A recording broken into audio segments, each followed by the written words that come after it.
With regard to, you have to think, where is the most likely place where cash is going to move in the future? And that's what you should be looking at now. In my opinion, it's commodities. Commodities, and more specifically, silver is my favorite asset on the planet. I've been telling people this for years. I think it's, if you just look at a few metrics here, how does Greg come up with these things? He says, I don't pull these out of a hat. Okay. So you got the Dow Jones Industrial Average gold ratio. I urge people to do their homework, look up the Dow gold ratio, and then look at the gold silver ratio. If you look at these ratios, you can see why I say that silver is the most undervalued commodity on the planet.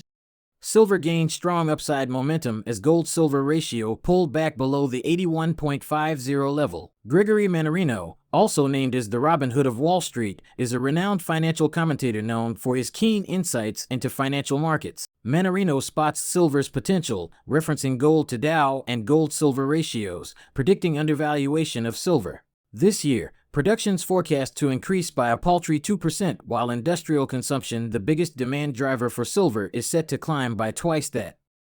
Mannarino predicts a banking crisis due to signs like deposit and loan issues. He believes commodities will be a prime investment area. Evergrande has filed for bankruptcy protection in the U.S. nearly 2 years after its descent into distress triggered a crisis across China's property sector. More risks, beyond developers, are brewing in the world's second-largest economy. However, Mannarino highlights silver and gold's strong performance and mentioned holding a small percentage of platinum and palladium in his portfolio. After bottoming at $251 per ounce in August 1999, gold surged to $1,900 in August 2011, pulled back to $1,050 by December 2015, and resumed its advance, making an all-time high triple tops of $2,050 in August 2020, March 2022, and May 2023. However, gold is now as undervalued as in 1999 on several metrics. Meanwhile, Mannarino fervently criticized central banks for their global and opposes the strong impact of the Federal Reserve. Median Fed policymaker projections of potential U.S. economic growth have slid from a level around 2.5% a decade ago to 1.8% as of June 2023, when the last projections were issued. Now we are presenting you the glimpses of Gregory Mannarino insights from his recent interview with Steve Burton. Before we continue to delve into this discussion, we request you to subscribe to our channel and activate the bell icon for timely updates. I told people over a year ago now that the banks were in trouble. Why? 3 things were going on: no deposits, no loans, no deals. And then subsequently, we saw how this manifested itself with the regional institutions who are now being chopped up and absorbed by the larger ones. Now, the larger institutions, they're not immune either. The larger institutions are seeing massive outflows, okay, massive capital outflows.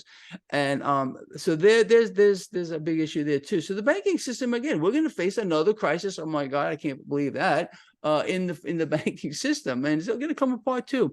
People need to look with regard to, you have to think, where is the most likely place where cash is going to move in the future? And that's what you should be looking at now. In my opinion, it's commodities. I think there's a very high potential, because again, think about it. Cash is just going to move, in my view, at least. And I think a lot of people into commodities. So if you got the Dow 6,000, 1-to-1 gold 6,000, and a potential 10 or 15 to 1 for silver, and you can see where we're going with this. I've been telling people for months and months, commodities exposure, gain commodities exposure. And if you want to have it in your hand, then, if you had to pick one, I'm going to tell people it's silver. It's my favorite of all time. I think if I had to pick how I would say silver 1, gold 2, platinum and palladium both probably a close third. I wouldn't say I like one mostly over the other at this point. Not too many people hold platinum and palladium. I mean, some do. I have some in my portfolio, physical stuff, but it's probably a very small percentage of my I probably 5% of my metals portfolio is platinum and palladium. Okay. The most is going to be silver, second gold. I've been calling this institution out for a decade. I've been telling them that they're public enemy number 1. I've been telling people that, they should, we got to get rid of this organization. Central banks are a curse upon this world. And unless we can free ourselves from these institutions, we're all in a lot of trouble. We're all in a lot more trouble moving forward as they extort more and more control. I mean, if you want to bet on the institution, I don't think they're going anywhere. No matter who sits behind the Resolute desk or anything else, it doesn't matter.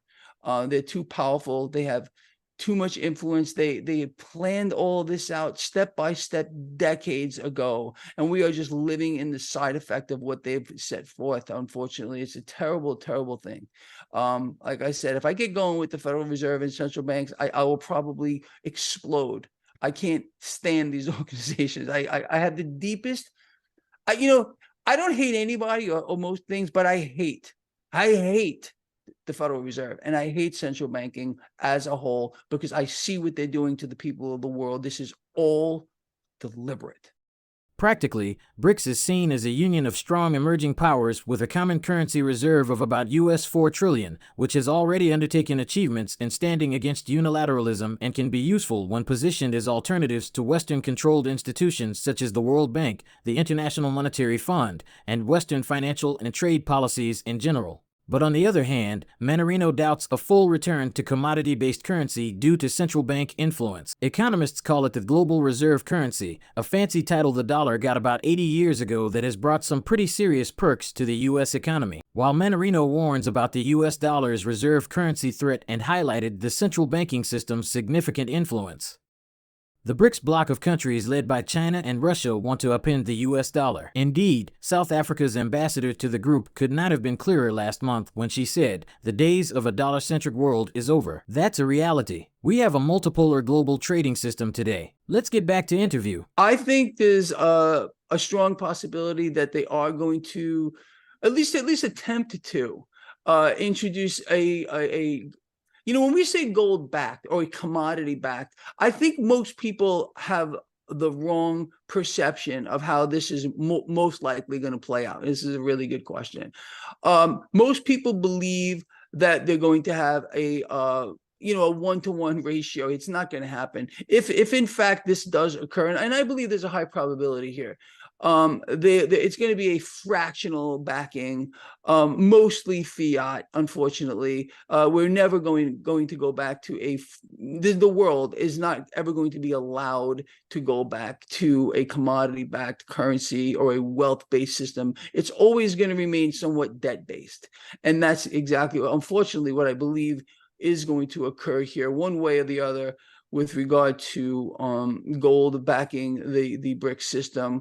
But a lot of people I speak to, they don't understand that at all. They say, "Oh no, this is going to be fully." No, it's not. I mean, could I be wrong? Yes, but I doubt it, because they would have to revalue the price of gold multiples higher than what it is today, and I don't see that happening. So it's going to be, unfortunately, a fractional system. That's the most likely scenario moving forward. And people, I mean, this is a threat to the dollar. There's no doubt about it. The dollar, as the world reserve currency, is clearly under threat, and that should really worry people, because again, the enforcement arm of the Federal Reserve is the United States military, including its nuclear arsenal, and they will point that weapon at anyone, inward or outward. So I tell people, be very, very careful what you wish for. We got to take down the central banking system itself. We got to replace this. This is an institution, collectively, central banks working together here, that in my view is public enemy number one, and they need to go. Why do we need their debt-based system? It's an unbelievable thing. They run it all, as I was saying, and they produce one product, and that product is debt. And that's it. I mean, the cash that we work for, it's not ours. It's owned by the issuing central bank, in this case, the Fed, owed back to the Fed, plus interest they create out of thin air. When people go off to work every day, they work for the privilege to borrow the funds from the central bank. It's an incredible situation. It's very twisted. So we got to get rid of central banking. And how do you end central banking? It's very simple. People don't understand how easy it is. To end a central bank, let's say the Federal Reserve, let's stick with that one, for example, you prevent them from issuing $1 single of debt, just one. Once you can prevent that from happening, the central bank system as a whole starts to crack. If we can take down one central bank, we could take down the rest of them in a domino effect. I mean, just as an example here, we had this whole debt ceiling debate recently, all the panic, Janet Yellen, the Treasury Secretary, out every day on CNBC and Bloomberg. Oh, we got to do it. We got to raise, but our politicians telling us how important it is, because again, they know the system. It must function. It's debt-based. Without this system, the whole system collapses, and then we could move on to something new. But I mean, yeah, there would be economic pain on a humongous scale, transitioning from a central bank debt-based system to a wealth-based system. But there's going to be pain anyway. I mean, people are suffering right now today, and the pressure on the middle class is pressure. I've been telling people for 10 years, if you're a member of the middle class, you have a target tattooed on your face, and you can't get it off unless you really understand the system, know what's happening to you, and then take action against it. So that's where we stand. And I think, unfortunately, like going back to this BRICS thing, fortunately or unfortunately, I don't think it's going to play out the way people believe it's going to. Looking ahead, the potential scenarios for the global financial landscape seem complex. In the realm of precious metals, the trajectory of gold and silver continues to captivate investors and analysts alike. How do you envision the evolving landscape influencing the long-term appeal of gold and silver in the realm of safe haven investments? Share your thoughts in the comment section below. If you find this video informative, don't forget to show your support towards our channel by giving this video a thumbs up and subscribe to our channel, and turn on notifications to stay informed about our latest videos covering more interesting topics. Thank you for watching.